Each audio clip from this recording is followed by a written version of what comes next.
दोंडाईचा नगर परिषदेत विजय पाटील उपनगराध्यक्ष निवड। मंत्री रावल यांच्या पत्नी सुभद्रा देवी रावल व पूजा खडसे व दलित समाजाचे नेते रामभाऊ माणिक स्वीकृत नगरसेवक। सामाजिक न्यायाचा ऐतिहासिक निर्णय। दोंडाईचा नगर परिषदेच्या उपनगराध्यक्ष व स्वीकृत नगरसेवक पदांची निवडणूक प्रक्रिया आज बिनविरोध पार पडली। या प्रक्रियेत कुणबी पाटील दलित व ओबीसी समाजाला समतोल प्रतिनिधित्व देत सामाजिक न्यायाचं उदाहरण घालून देण्यात आले।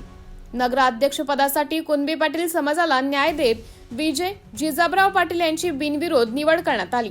शिंदखेडा नगर पंचायत प्रमाणेच दोंडाईचा नगर परिषदेत देखील समान सामाजिक समतेचा समतोल राखण्यात आला।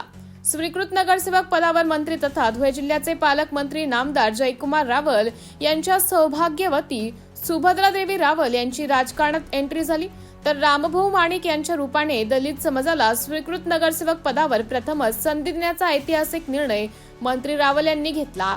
तिसऱ्या स्वीकृत नगरसेवक पदासाठी ओबीसी प्रवर्गातून येणाऱ्या पूजा खडसे यांची निवड करण्यात आली असून त्यामुळे ओबीसी समाजालाही योग्य प्रतिनिधित्व मिळाले आहे।